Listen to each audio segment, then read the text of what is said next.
നമസ്കാരം. SV ജേണലിലേക്ക് ഒരിക്കൽ കൂടി സ്വാഗതം. എപ്പോഴും പറയാറുള്ളത് പോലെ തന്നെ നമ്മുടെ വീഡിയോയുമായി ബന്ധപ്പെട്ടിട്ടുള്ള നിങ്ങളുടെ അഭിപ്രായങ്ങളും അഭിപ്രായ വ്യത്യാസങ്ങളും കമൻറ്റുകളായി രേഖപ്പെടുത്താൻ മറക്കരുത്. അപ്പോൾ നമുക്ക് വിഷയത്തിലേക്ക് വരാം. കഴിഞ്ഞ കുറച്ച് ദിവസമായി നമ്മുടെ കേരളത്തിൽ ചർച്ച ചെയ്തുകൊണ്ടിരിക്കുന്ന ഏറ്റവും പ്രധാനപ്പെട്ട വിഷയമാണ് ശബരിമല യുവതീ പ്രവേശനവുമായി ബന്ധപ്പെട്ടുകൊണ്ട് 2018 പുറത്തിറക്കിയ വിധിയുടെ പുനഃപരിശോധനാ ഹർജി പരിഗണിക്കുന്നു. അത് എനിക്ക് തോന്നുന്നു അടുത്ത ഏപ്രിൽ മാസത്തോടു കൂടി അതുമായി ബന്ധപ്പെട്ടിട്ടുള്ള തീരുമാനങ്ങളിലേക്ക് പോകും എന്നുള്ളതാണ്. എന്നാൽ മാധ്യമങ്ങളടക്കം ഈ രീതിയിൽ ഒരു സർക്കാരിൻ്റെ അല്ലെങ്കിൽ CPMൻ്റെ നിലപാട് ആരാഞ്ഞുകൊണ്ടിരിക്കുന്ന ഒരു സാഹചര്യമാണ്. എന്താണ് നിലപാട്? എന്താണ് ഇടതുപക്ഷത്തിൻ്റെ നിലപാട്? എന്താണ് സർക്കാരിൻ്റെ നിലപാട്? അഫിഡവിറ്റിനകത്ത് മാറ്റം വരുത്തുന്നുണ്ടോ എന്ന് തുടങ്ങി നിരവധി കാര്യങ്ങളാണ് ഇപ്പോൾ എല്ലാവർക്കും അറിയേണ്ടത്. സർക്കാർ ഒരു ഘട്ടത്തിൽ എന്ത് നിലപാട് സ്വീകരിച്ചു? യുവതീ പ്രവേശനത്തിന് വേണ്ടിയിട്ട് ആരാണ് ഉത്തരവിട്ടത്? 2018 നമ്മുടെ രാജ്യത്തെ പരമോന്നത നീതിപീഠം പറയുകയാണ് യുവതീ പ്രവേശനം അനുവദിച്ചിരിക്കുന്നു എന്ന് പറയുന്നു. യുവതീ പ്രവേശനത്തിനുള്ള അനുമതി നൽകിയിരിക്കുന്നു. അവിടെ ആരും പറഞ്ഞില്ല. അതായത് ഒരു ഫെഡറൽ സംവിധാനത്തിൽ പ്രവർത്തിക്കുന്ന, ഭരണഘടനാപരമായി പ്രവർത്തിക്കുന്ന ഒരു വ്യവസ്ഥിതിയാണ് സംസ്ഥാന സർക്കാർ. ശബരിമല ഇരിക്കുന്നത് നമ്മുടെ കേരളത്തിലായതുകൊണ്ട് തന്നെ നമ്മുടെ സർക്കാരിന്, അതായത് സംസ്ഥാന സർക്കാരിനെ സംബന്ധിച്ചിടത്തോളം അവിടെ ഒരു ഭരണഘടനാപരമായ തീരുമാനം നടപ്പിലാക്കേണ്ടതുണ്ട്. നടപ്പിലാക്കുക എന്ന് പറഞ്ഞു കഴിഞ്ഞാൽ നിർബന്ധിതമായി യുവതികളെ വീട്ടിൽ ചെന്ന് കണ്ട് അവരെ വിളിച്ചുകൊണ്ട് വന്ന് ശബരിമലയിൽ എത്തിക്കുക എന്നുള്ളതല്ല. ശബരിമലയിൽ യുവതികൾ പ്രവേശിക്കാനുള്ള അനുമതി അത് സ്വാഭാവികമെന്നോണം സംസ്ഥാന സർക്കാരിൽ നിക്ഷിപ്തമായ ഒരു നിയമവശം തന്നെയാണ്. നിയമവശം എന്ന് വെച്ച് കഴിഞ്ഞാൽ അവിടെ സുപ്രീം കോടതി നിർദ്ദേശിക്കുന്നു, സ്വാഭാവികമെന്നോണം അത് നടപ്പിലാക്കാൻ ബാധ്യസ്ഥരായിട്ടുള്ള ഒന്നാണ് സംസ്ഥാന സർക്കാർ. അപ്പോൾ അവിടെ വിശ്വാസ ലംഘനം, ആചാര ലംഘനം എന്നൊക്കെ തുടങ്ങി ഒരുപാട് പ്രശ്നങ്ങളുണ്ട്. ഇനി അഥവാ അങ്ങനെ യുവതികൾ ഈ നിയമത്തിൻ്റെ പിൻബലത്തിൽ, സുപ്രീം കോടതിയുടെ ഉത്തരവിൻ്റെ പിൻബലത്തിൽ യുവതികൾ പ്രവേശിക്കുകയാണെങ്കിൽ അവർക്കെതിരായി ഏതെങ്കിലും തരത്തിലുള്ള അക്രമ സംഭവങ്ങൾ അവിടെ ഉണ്ടായാൽ അത് തടയേണ്ടതും ഉത്തരവാദിത്തപ്പെട്ട സർക്കാരിൻ്റെ ഉത്തരവാദിത്തം തന്നെയാണ്. അതിൽ നിന്ന് സർക്കാരിന് ഒരിക്കലും ഒഴിഞ്ഞു മാറിപ്പോകാൻ സാധിക്കില്ല എന്നുള്ളതൊരു വശമാണ്. എന്നാൽ അതാണോ സർക്കാരിൻ്റെ നിലപാട്? എന്നാൽ സർക്കാർ ആ രീതിയിൽ അവിടെ യുവതികളെ പ്രവേശിപ്പിക്കും എന്നുള്ള കാര്യത്തിൽ യാതൊരു നിലപാടും സംസ്ഥാന സർക്കാർ സ്വീകരിച്ചിരുന്നില്ല. കാരണം അവിടെ യുവതികൾ പ്രവേശിക്കുകയാണെങ്കിൽ അവരെ തടയില്ല എന്നുള്ളതാണ് സർക്കാർ എടുക്കേണ്ട ഒരു നിലപാട്.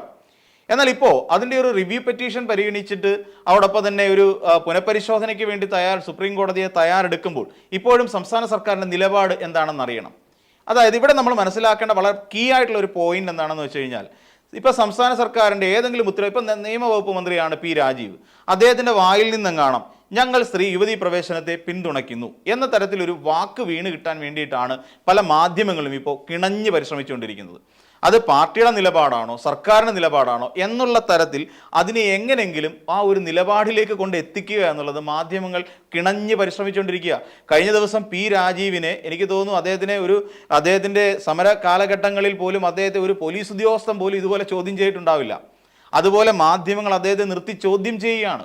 അദ്ദേഹം പറഞ്ഞതൊരു 1000 ആവർത്തി എത്ര കണ്ട് പറഞ്ഞിട്ടും അവർക്ക് അങ്ങോട്ട് മനസ്സിലാക്കാനേ സാധിക്കുന്നില്ല. ഏകദേശം 67-ലധികം കേസുകളാണ്, അതായത് പള്ളികളുമായി ബന്ധപ്പെട്ടിട്ടുള്ളത്. അങ്ങനെ സ്ത്രീകൾക്ക് പ്രവേശിക്കാൻ കഴിയാത്ത പല ക്ഷേത്രങ്ങളുണ്ട്, അതോടൊപ്പം തന്നെ പള്ളികളുണ്ട്. ഇതുമായി ബന്ധപ്പെട്ട് നിൽക്കുന്ന അതിൽ ഒന്ന് മാത്രമാണ് ഈ 67 കേന്ദ്രങ്ങൾ, അതായത് 67 കേസുകളിൽ നിന്നാണ്, പരാതികളിൽ നിന്നാണ് അതിലൊന്ന് മാത്രമാണ് ശബരിമല യുവതീ പ്രവേശനവുമായി ബന്ധപ്പെട്ടത് എന്നുള്ള കാര്യം നമ്മൾ മനസ്സിലാക്കണം.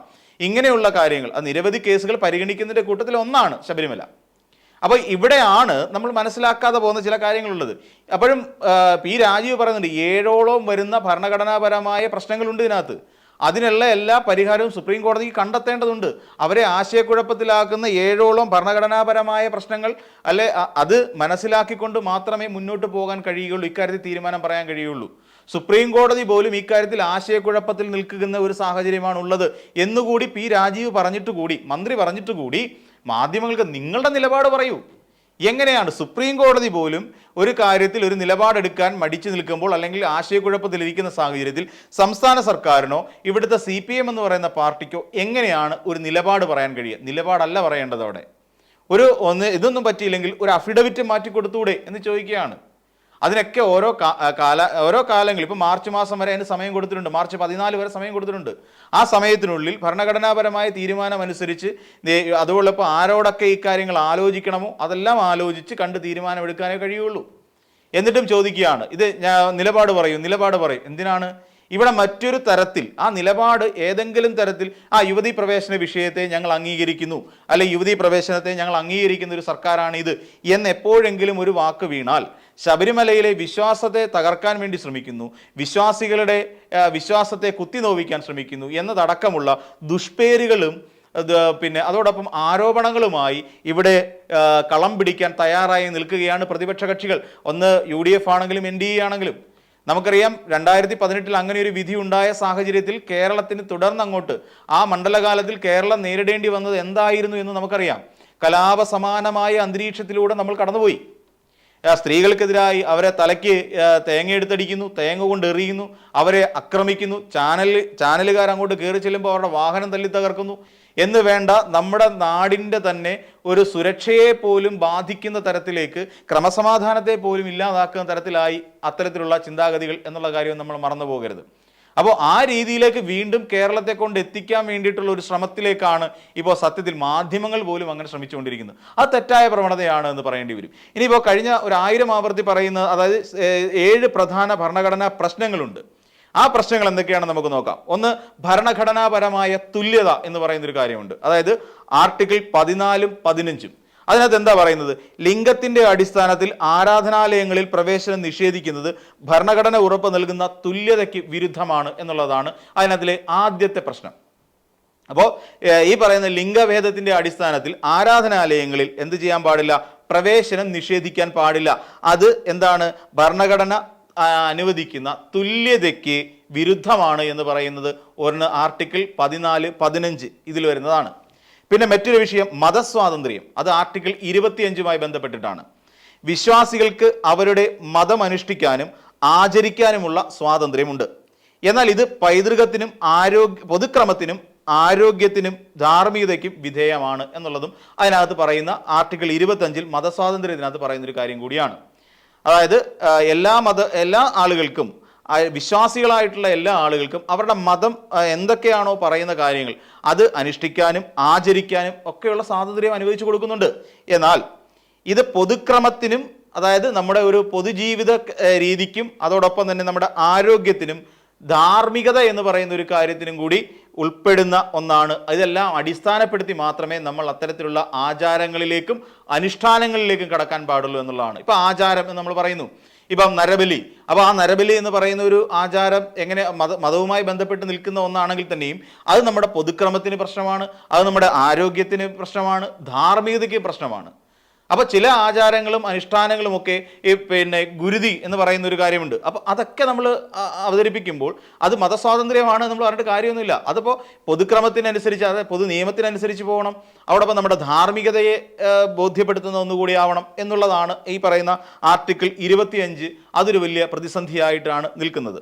മറ്റൊന്ന് മതവിഭാഗങ്ങളുടെ അവകാശം. ആർട്ടിക്കിൾ 26 വരുന്ന കാര്യം അതെന്താണ്? സ്വന്തമായി മതകാര്യങ്ങൾ കൈകാര്യം ചെയ്യാനുള്ള മതവിഭാഗങ്ങളുടെ അവകാശവും വിശ്വാസവുമായി ബന്ധപ്പെട്ട ആചാരങ്ങളുടെ എല്ലാം കൂടെ ഉൾപ്പെടുന്നതാണ് എന്താണ് മതവിഭാഗങ്ങളുടെ അവകാശം. ഓരോ മതവിഭാഗങ്ങൾക്കും അവർക്ക് എന്തെല്ലാം കാര്യങ്ങൾ പറ്റും പറ്റില്ല എന്ന് പറയുന്നത് ഉണ്ട്. അപ്പോൾ അങ്ങനെ പറ്റുന്ന കാര്യങ്ങളും പറ്റാത്ത കാര്യങ്ങളും എന്ന് പറയുന്ന 2 തരത്തിൽ ഉള്ള കാര്യങ്ങളുണ്ട്. അപ്പോൾ അതെല്ലാം ഈ അവരുടെ മതത്തിൻ്റെ അവകാശവും മതവിഭാഗങ്ങളുടെ അവകാശവുമായും വിശ്വാസവുമായി ബന്ധപ്പെട്ടാണ് നിൽക്കുന്നത്.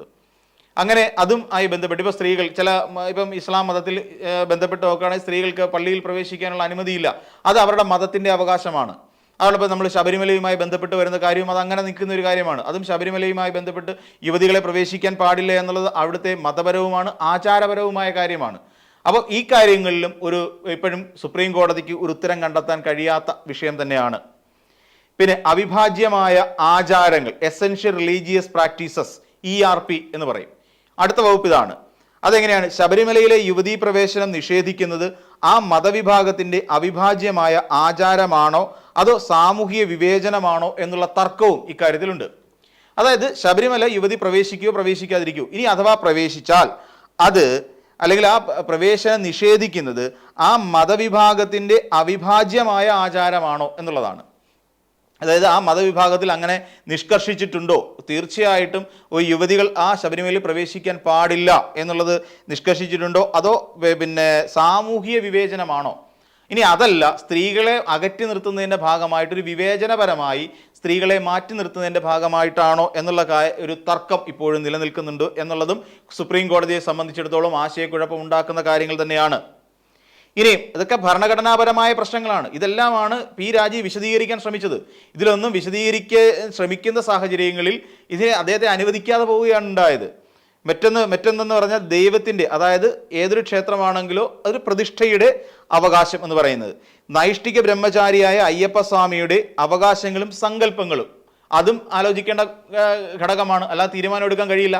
അപ്പം നൈഷ്ഠിക ബ്രഹ്മചാരിയാണെന്ന് പറയപ്പെടുന്ന ഇവിടുത്തെ പ്രതിഷ്ഠയായ അയ്യപ്പൻ്റെ അവകാശങ്ങളും സങ്കല്പങ്ങളും ഇതിനനുസരിച്ചിട്ടാണോ അതുകൂടി പരിഗണിക്കേണ്ടതുണ്ട്.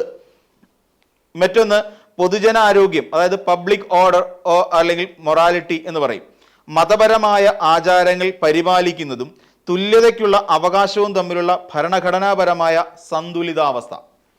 അതായത് മതപരമായ ആചാരങ്ങൾ പരിപാലിക്കുന്നതും, നമുക്ക് മതപരമായുള്ള ആചാരങ്ങൾ നമ്മുടെ ഹിന്ദുക്കളിലാണെങ്കിലും മുസ്ലിംസിലാണെങ്കിലും ക്രിസ്ത്യൻസിലാണെങ്കിലും അല്ല മറ്റേത് മതത്തിൽപ്പെട്ട ആണെങ്കിൽ തന്നെയും അവയിലെല്ലാം അത്തരത്തിലുള്ള ആചാരങ്ങൾ കൃത്യമായി നമ്മൾ നടപ്പിലാക്കി പോകുന്നതും തുല്യതയ്ക്കുള്ള അവകാശവും തമ്മിലുള്ള ഭരണഘടനാപരമായ സന്തുലിതാവസ്ഥ. അപ്പോൾ തുല്യതയുണ്ടാവണം. നമ്മൾ അത്തരം ആചാരങ്ങൾ പരിപാലിക്കുന്നതിനോടൊപ്പം അതോടൊപ്പം തുല്യതയ്ക്കുള്ള അവകാശം, സ്ത്രീക്കും പുരുഷനും എന്ന് പറയുന്ന ഒരു തുല്യത, ഇതിനുള്ള അവകാശവും ഭരണഘടനാപരമായി സന്തുലിതാവസ്ഥയിലേക്ക് എത്തുന്നതാണോ എന്നുള്ള കാര്യവും കോടതിക്ക് പരിഗണിക്കേണ്ടതുണ്ട്. ഇനി പിന്നെയോ ഭരണഘടനാപരമായ ധാർമ്മികത എന്ന് പറയുന്ന മറ്റൊരു ഏഴാമത്തെ ഘടകം കൂടി ഉണ്ട്. അതായത് എന്താണെന്ന് ചോദിച്ചു കഴിഞ്ഞാൽ, അതായത് കോൺസ്റ്റിറ്റ്യൂഷണൽ മൊറാലിറ്റി എന്ന് പറയും. പാരമ്പര്യത്തെക്കാൾ ഭരണഘടനയുടെ അടിസ്ഥാന മൂല്യങ്ങൾക്ക്, അപ്പോൾ അതാണ് ഏറ്റവും വലിയ പ്രശ്നം. പാരമ്പര്യം എന്ന് പറയുന്ന അല്ലെങ്കിൽ പാരമ്പര്യം ഇതുവരെ ഞങ്ങൾ ഇങ്ങനെ ആയിരുന്നു എന്ന് പറയുന്ന ആ പാരമ്പര്യ അവസ്ഥയേക്കാൾ ഭരണഘടനയുടെ അടിസ്ഥാന മൂല്യങ്ങൾ അത് ഏതൊക്കെയാണെന്ന് നോക്കിക്കഴിഞ്ഞാൽ തുല്യതയും വ്യക്തി സ്വാതന്ത്ര്യവും. അപ്പം ഇതിന് മുൻഗണന നൽകണോ എന്ന ചോദ്യവും ഇപ്പോൾ കോടതിയുടെ മുമ്പിലുണ്ട്. ഇതാണ് സുപ്രീം കോടതിയെ സംബന്ധിച്ചിടത്തോളം ഇക്കാര്യത്തിൽ പ്രശ്നമുണ്ടാക്കുന്ന അല്ലെങ്കിൽ ഭരണഘടനാ പ്രശ്നങ്ങൾ എന്നുള്ള നിലയിൽ ചൂണ്ടിക്കാണിക്കുന്ന കാര്യങ്ങൾ. അപ്പം ഇത്രയും വിഷയങ്ങൾ, 7 വിഷയങ്ങൾ സംബന്ധിച്ച് ഇപ്പോഴും ഇവിടുത്തെ സുപ്രീം കോടതിയെ സംബന്ധിച്ചിടത്തോളം ഒരു വ്യക്തത ഉണ്ടാക്കാൻ കഴിഞ്ഞിട്ടില്ല. അപ്പോൾ സുപ്രീം കോടതി പോലും ഒരു തീരുമാനം എടുക്കുന്ന കാര്യത്തിൽ 67ഓളം കേസുകളാണ് ഇപ്പോൾ മുന്നിലുള്ളത്. ഈ 67 കേസുകൾ പരിഗണിക്കുമ്പോഴും സുപ്രീം കോടതിയുടെ മുമ്പിൽ ഈ 7 ഭരണഘടനാ പ്രശ്നങ്ങളുണ്ട്. അതിൽ ഏറ്റവും ഒടുവിലുള്ളതാണ് നമ്മൾ പരിഗണിക്കേണ്ട ഏറ്റവും പ്രധാനപ്പെട്ട ഒരു കീ ഫാക്ടർ നമ്മൾ പറയുന്നത്. നോക്കിക്കഴിഞ്ഞാൽ പാരമ്പര്യത്തെക്കാൾ ഭരണഘടനയുടെ അടിസ്ഥാന മൂല്യങ്ങൾക്ക്, അങ്ങനെ ഒരു ചോദ്യമുണ്ട് അവിടെ. അതായത് തുല്യത, വ്യക്തി സ്വാതന്ത്ര്യം, ഇവയ്ക്ക് മുൻഗണന നൽകണോ അതോ പാരമ്പര്യത്തിന് മുൻഗണന നൽകണോ? ഇത് രണ്ടിൽ ഏതിൽ വേണം മുൻഗണന നൽകേണ്ടത്? ഈ ഒരു ചോദ്യം വളരെ പ്രസക്തമായ ചോദ്യമാണ്. ഈ ചോദ്യത്തിൻ്റെ കാര്യത്തിൽ ശരിക്കും പറഞ്ഞു കഴിഞ്ഞാൽ സുപ്രീം കോടതി പോലും ആശയക്കുഴപ്പത്തിലാണ്. ഈ ആശയക്കുഴപ്പത്തിൽ നിൽക്കുന്ന സാഹചര്യത്തിലാണ് സർക്കാരിലുള്ള മന്ത്രിമാരോടും CPM-ന്റെ സംസ്ഥാന സെക്രട്ടറിയായ ഗോവിന്ദൻ മാഷിനോടൊക്കെ വന്നിട്ട് ചോദിക്കുകയാണ്, നിങ്ങൾ നിലപാട് പറയൂ എന്ന് മാധ്യമങ്ങൾ ഇങ്ങനെ ആക്രോശിച്ചുകൊണ്ടിരിക്കുന്നത്. പ്രതിപക്ഷത്തിൻ്റെ നാവുകളായി, പ്രതിപക്ഷത്തിൻ്റെ തലച്ചോറായി ഇവിടെ മാധ്യമങ്ങൾ മാറിക്കൊണ്ടിരിക്കുക. ഇവിടെ നമ്മൾ മനസ്സിലാക്കേണ്ട ഒരു പ്രധാനപ്പെട്ട കാര്യം, ഇവിടെ CPM-ന് വ്യക്തമായ ഒരു നിലപാട് ഇപ്പോൾ പറയാൻ പറ്റുന്നില്ല. ഇവിടെ റിവ്യൂ പെറ്റീഷൻ പരിഗണിച്ചുകൊണ്ടിരിക്കുന്ന, ആ ഉത്തരവ് പുനഃപരിശോധിച്ചുകൊണ്ടിരിക്കുന്ന സുപ്രീം കോടതിയെ പോലും ആശയക്കുഴപ്പത്തിലാക്കിയിരിക്കുന്ന 7 വിഷയങ്ങൾ ഇതിൻ്റെ പിന്നിലുണ്ട്. ഇതൊക്കെ മനസ്സിലാക്കാതെയും ഇതൊക്കെ പഠിക്കാതെയും ഉത്തരവാദിത്തപ്പെട്ട ഒരു ഭരണകൂടം എങ്ങനെയാണ് മറുപടി പറയേണ്ടത്? നിലപാട് എന്ന് പറഞ്ഞുകൊണ്ട് എന്തെങ്കിലും പറഞ്ഞാൽ മതിയാവുമോ? അത് ചിലപ്പോൾ VD സതീശനെ കൊണ്ട് പറ്റുമായിരിക്കും. ഇതാണ് ഞങ്ങളുടെ നിലപാട് എന്ന് പറയാൻ. അങ്ങനെ പറയുമ്പോൾ ഇവിടെ നമ്മൾ മനസ്സിലാക്കേണ്ടത്, കേരളം നാളെ ഫേസ് ചെയ്യാൻ പോകുന്ന, അതും തെരഞ്ഞെടുപ്പ് അടുത്ത് നിൽക്കുന്ന ഒരു വേളയിൽ നാളെ നേരിടാൻ പോകുന്ന ഒരു വലിയ പ്രതിസന്ധിയുണ്ട്. ആ പ്രതിസന്ധി നമുക്ക് തരണം ചെയ്യാൻ കഴിയണം. അതിനെ ഊതിപ്പെരുപ്പിക്കുന്ന കുറേ മാധ്യമങ്ങളുണ്ടാവും. പിന്നെ അതിനെ എങ്ങനെയെങ്കിലും കേരളത്തിൽ കത്തിച്ചു നിർത്തിക്കൊണ്ട്, ഒന്നാമത്തെ കാര്യം നമുക്കറിയാം, ഈ കഴിഞ്ഞ കാലയളവിൽ അത്രയും 2018 മുതൽ 2026 വരെ എത്തി നിൽക്കുന്ന ഈ ഒരു കാലഘട്ടത്തിനിടയിൽ ഒരു വികസനത്തെക്കുറിച്ച് എവിടെയും ചർച്ച ചെയ്യപ്പെട്ടിട്ടില്ല. അത് വാസ്തവമായ കാര്യമാണ്. വികസനം ചർച്ച ചെയ്യപ്പെട്ടിട്ടില്ല. ഇവിടെ ജനങ്ങൾ അനുഭവിച്ചുകൊണ്ടിരിക്കുന്ന, അടിസ്ഥാനപരമായി നേരിട്ടുകൊണ്ടിരിക്കുന്ന പ്രശ്നങ്ങൾ ചർച്ച ചെയ്യപ്പെടുന്നില്ല. അങ്ങനെ ഒരു സംസ്ഥാനത്ത് ചർച്ച ചെയ്യപ്പെടേണ്ടതായ യാതൊരു വിഷയങ്ങളും നമ്മുടെ സംസ്ഥാനത്ത് ചർച്ച ചെയ്യപ്പെടുന്നില്ല. പകരം എന്താണ് ചർച്ച ചെയ്യപ്പെട്ടുകൊണ്ടിരിക്കുന്നത്? ആഗോള അയ്യപ്പ സംഗമം ഇവിടെ നടത്തിയതിൻ്റെ ഉദ്ദേശശുദ്ധിയെ തന്നെ ചോദ്യം ചെയ്യുന്ന തരത്തിൽ ഇവിടെ ഒരു കള്ളക്കഥ മെനയുന്നു. ആ കള്ളക്കഥ മെനഞ്ഞ് ഇവിടെ ഒരു പീഠം തട്ടിച്ചുകൊണ്ട് പോയി എന്ന് പറയുന്ന ഒരു കള്ളക്കഥ വരുന്നു. ആ പീഠം ഏറ്റവും ഒടുവിൽ ആ പരാതിപ്പെട്ട ആളുടെ വീട്ടിൽ നിന്ന് കണ്ടെത്തുന്നു. പിന്നീട് ആ കോടതി അന്വേഷണത്തിന് പ്രഖ്യാപിക്കുമ്പോൾ ഇതാ കിടക്കുന്ന UDF അടക്കം അതിനകത്തേക്ക് കുടുങ്ങുന്ന അവസ്ഥ.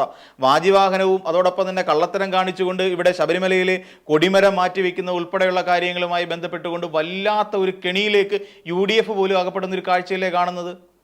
അപ്പം ഈ ശബരിമല എന്ന് പറയുന്ന ഒരു വിഷയത്തെ 18 മുതൽ വോട്ടിങ്ങിന് വേണ്ടി മാത്രമുള്ള ഒരു മെക്കാനിസം എന്നുള്ള നിലയിൽ മാത്രമായിട്ടാണ് UDF കണ്ടുകൊണ്ടിരിക്കുന്നത്.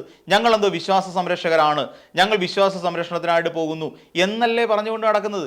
എന്നാൽ ഇവിടെ ഭരണഘടനാപരമായ ഒരു നീക്കം എന്ത് തന്നെ സുപ്രീം കോടതിയുടെ ഭാഗത്ത് നിന്നുണ്ടായാലും അത് ഞങ്ങൾ അംഗീകരിച്ചു കൊടുക്കാം എന്നുള്ളതല്ലേ ഒരു ഉത്തരവാദിത്തപ്പെട്ട ഈ അതായത് നമ്മുടെ ഭരണഘടനാപരമായി സൃഷ്ടിക്കപ്പെടുന്ന സർക്കാരിൻ്റെ ഭാഗമായി നിൽക്കുന്നവർ പറയേണ്ടത്. എന്നാൽ അതല്ല.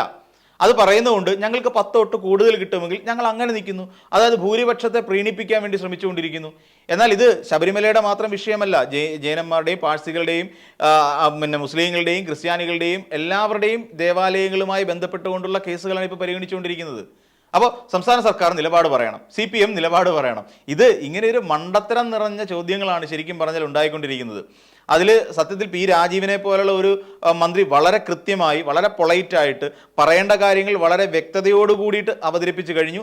സർക്കാരിനോട് അങ്ങനെ ഒരു ചോദ്യം സുപ്രീം കോടതി ചോദിക്കുമ്പോഴല്ലാതെ മാധ്യമങ്ങൾക്ക് മുമ്പിലല്ല പിന്നെ സർക്കാർ ഉത്തരങ്ങൾ പറയേണ്ടത്. സുപ്രീം കോടതി ചോദിക്കട്ടെ. ചോദിക്കുന്ന സമയത്ത് സുപ്രീം കോടതിയിൽ കൊടുക്കേണ്ടത് എന്താണെന്ന് വെച്ചാൽ ആ സമയത്ത് നിയമാനുസൃതമായി കാര്യങ്ങൾ മുന്നോട്ട് കൊണ്ടുപോയിരിക്കും എന്നുള്ളതാണ് ഇതുവരെയുള്ള സർക്കാരിൻ്റെ നിലപാട്. അത് തന്നെയാണ് ശരി. അല്ലാതെ നാളെ ഇവിടെ ഒരു വലിയ കലാപം ഉണ്ടാക്കാൻ വേണ്ടി ഇവിടുത്തെ പിന്നെ ശബരിമലയെ വീണ്ടും ഒരു കലാപ ഭൂമിയാക്കി മാറ്റാൻ സർക്കാർ ശ്രമിക്കുകയോ അല്ലാന്നുണ്ടെങ്കിൽ അങ്ങനെ അതിനുവേണ്ടി എന്തെങ്കിലും തരത്തിലൊരു ഒരു വഴിമരുന്നിടാൻ പോലും സംസ്ഥാന സർക്കാരോ CPM എന്ന് പറയുന്ന പാർട്ടിയോ തയ്യാറാകില്ല. കാര്യം ഇത് നമ്മുടെ ശബരിമലയുമായി ബന്ധപ്പെട്ട പ്രശ്നമാണ്. ഇത് കേരളത്തിൻ്റെ ക്രമസമാധാനവുമായി ബന്ധപ്പെട്ട പ്രശ്നം കൂടിയായി അതിനെ അളക്കുന്നത് കൊണ്ടുകൂടി തന്നെയാണ്. തന്നെയുമല്ല സുപ്രീം കോടതി പോലും 7 ഭരണഘടനാ കാര്യങ്ങളിൽ ഈ ബന്ധപ്പെട്ട രീതിയിൽ ആശയക്കുഴപ്പത്തിൽ നിൽക്കുകയും ചെയ്യുന്നതുകൊണ്ട് സർക്കാരിന് അങ്ങനെ ഒരു നിലപാട് സ്വീകരിക്കാനേ തൽക്കാലം കഴിയുകയുള്ളൂ.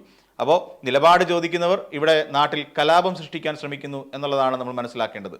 അപ്പോൾ മറ്റൊരു വീഡിയോയുമായി നമുക്ക് വീണ്ടും കാണാം.